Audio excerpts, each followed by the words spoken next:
Howdy everybody. Today I just wanted to take a few minutes, show you what I picked up at the P.A.N coin show. That's the Pennsylvania Association of Numismatics, and they have 2 shows a year in Monroeville, Pennsylvania. They're pretty big shows, usually 200 plus dealers, I believe. So it gets a lot of action, a lot of business is done. It's one of my favorite shows to attend. I try to make it to both shows every year, and I tend to spend some money at these shows. So today, this video is kind of just a little show and tell of everything I picked up. This stuff here is kind of stuff from my own personal collection. I think I'll make a second video to show that. So for now, we're just going to go over the stuff that I had purchased from the show that I am going to be listing on my eBay page. My name on eBay is Round and Shiny, just like it is here. I do have a link in my profile. If you're interested in anything here, feel free to check it out. So let's start things off. Let's go with the left side. This is a 1952 San Francisco minted Franklin half dollar. This is in a old Rattler holder. Probably one of my favorite holders to collect. And these two go for a little bit of a premium when you can find them. It's graded MS65, and I think that's a accurate grade for this. I don't think it's anything higher. Sometimes people believe that all of these old Rattlers and the old green holders are undergraded. I don't know. I can't say they are or are not, but this I would call an MS65. We zoom in here. Whoa. Okay, the zooming in thing's new to me, but 1952 S Franklins were not known for having a great strike. And this one does actually have a pretty decent strike. It's probably hard to tell, but you can see the lines and the feathers. A lot of them, the wings just look like mush. There's no lines. It does not have full bell lines, which is not surprising for a 52S. Most do not. If you do find a 52S with full bell lines, they absolutely go for a premium.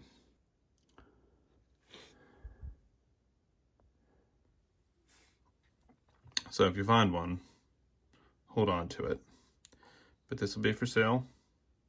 If anybody's interested, check it out.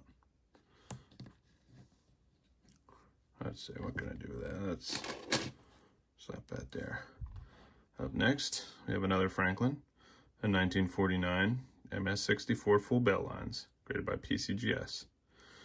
The 49s, being the second year that they were minted, do have a pretty good strike, and full bell lines is actually fairly common. Now there is a little bit of toning. Let's see if I can capture it. A little bit of toning along the edge on the reverse and the obverse. All around, just a really beautiful coin. Whether or not you can see the full bell lines, but they are there. Just a really nice early date Franklin have.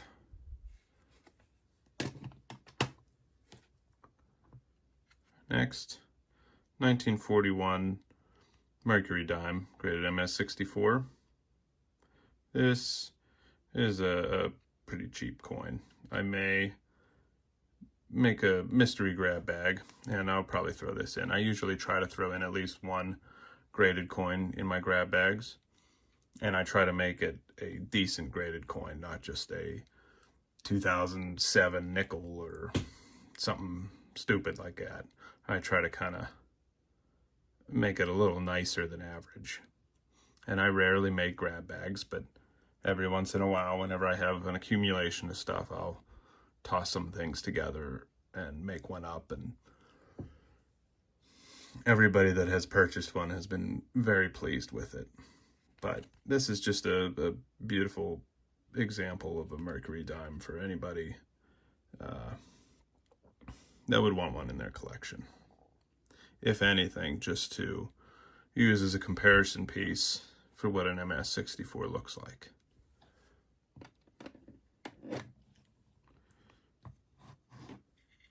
Now this is an 1896 Morgan graded MS-64 Plus. Now the Plus stands for exceptional eye appeal. And I gotta say, I agree. This coin really has nice luster, a little bit of toning on the edge. Really makes it pop. Now I gotta say, I myself, I am not a big Morgan fan. I feel like everybody and their mother collects Morgan dollars, so I honestly get tired of them, but the fact is that it's one of the most widely collected coins in the United States, so I would be foolish if I did not pick up a few to sell. So this is just a really nice one with that little bit of toning there.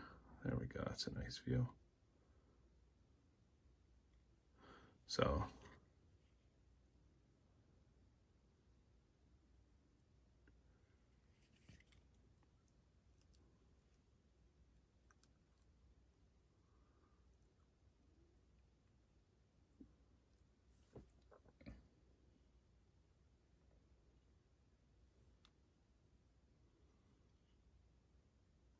if you're interested in that, check it out. Now, I got two soapbox holders. The first one is a 1938 D/D Buffalo nickel, graded MS-64. Now, for those of you that don't know, this is an ANACS soapbox holder. So ANACS was originally created by the American Numismatic Association, and this was the first grading company to exist. Now, when they first started grading coins, they did not have a holder like this. Instead, they had a photo certificate like this. And I actually do collect these photo certificates. I think they're just a really neat part of numismatic history. But then in the 80s, ANACS switched over to these slabs, and they were the first company, I believe they were the first company, to put coins into plastic slabs. So a really neat thing to collect. Now this D/D, I probably cannot zoom in enough that you could realistically see it. But the D essentially has a repunched mint mark.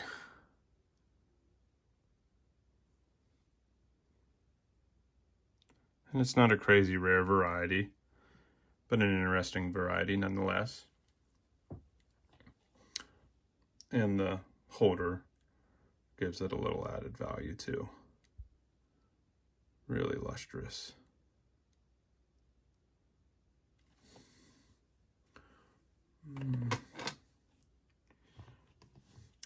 Then we have 1922 piece dollar, graded MS-63 by ANACS. This one is slightly older than this one. If you look, this one says ANACS, and this one actually says ANA official grade. So this was the original soapbox holder, and then they shortly after changed to this. But there it is, American Numismatic Association. So that's cool. The coin itself is just a typical 1922 MS-63 piece dollar. A lot of bag marks, a couple scuffs, a little bit of milk spotting. really for this one, you're paying mostly for the holder. Just an interesting piece of history and a cool coin to go along with it.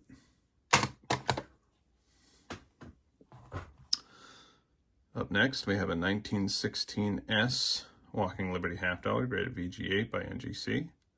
The 1916S is a key date. There's the S mint mark right there. And I would say VG8 is a pretty solid grade for this. So if you're looking for a nice one to fill that spot in your collection, then this is perfect. If you don't want to spend a whole lot of money for a key date coin.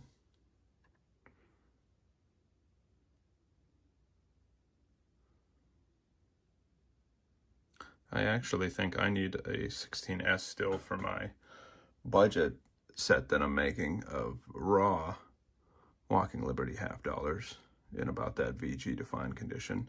So that's something I'll be keeping an eye out for myself.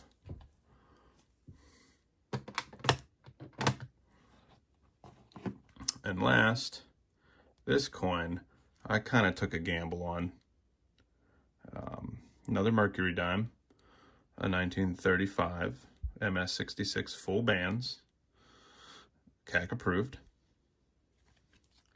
The coin itself is nice. It's got some toning. The toning does not show up very well on camera, but really does have some beautiful toning. But the main reason I picked this up was actually because this coin was owned by Eric P. Newman. This was part of his personal collection. He had sold off a bunch of coins, from what I know, and NGC graded them and gave him a special label, and then they went off to auction. I have not done my research on this yet to know if what I paid was a good price or a horrible price. There's not a lot of comps out there, which tells me that these are kind of hard to find. If you know anything about his Mercury Dime collection or any of the NGC coins with the Eric P. Newman collection label, please comment below or reach out to me. I am curious to know more, but we'll see. It'll be on eBay for something, either more or less than what I paid for it. Now lastly, the last thing I bought to flip, and probably the most exciting thing, even though I'm not a Morgan collector. If you collect Morgans, you probably know what this is already. If I can get it open. Okay. This is a Carson City GSA Morgan dollar, graded by CAC. MS62. Oh.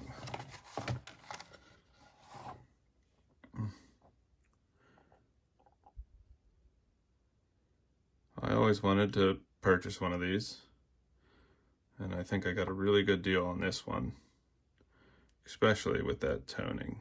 See all those rainbow colors? You can tell probably whenever this was sitting in a bank bag for who knows how many years, there was another coin laying right on top of it, right here, and just a little bit of the edge of this was showing, and that's what toned. Let's see if I can zoom in. I don't know if that's better or not.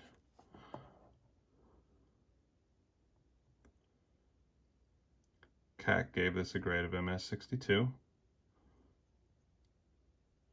It's an 1883 Carson City. Sorry, I don't think I said the date. But there is bag marks, which is expected for a 62. There's the reverse. Boy, that's kind of pretty. The reverse does not have the toning. The toning's only on the obverse.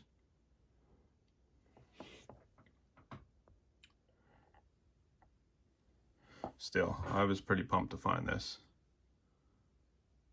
and pay what I did for it.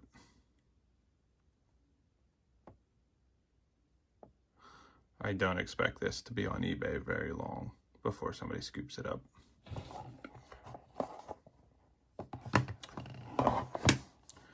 That's it. Let me know in the comments what you guys think, if you're interested in anything. If you think I wasted my money, whatever your opinion is, I would like to know. Like I said, keep an eye out for part 2. I'll go over the coins that I bought for my own collection. There's a little sneak peek. Key date. Just a bunch of raw coins. I don't think I bought a single slab for myself. So, we have that to look forward to.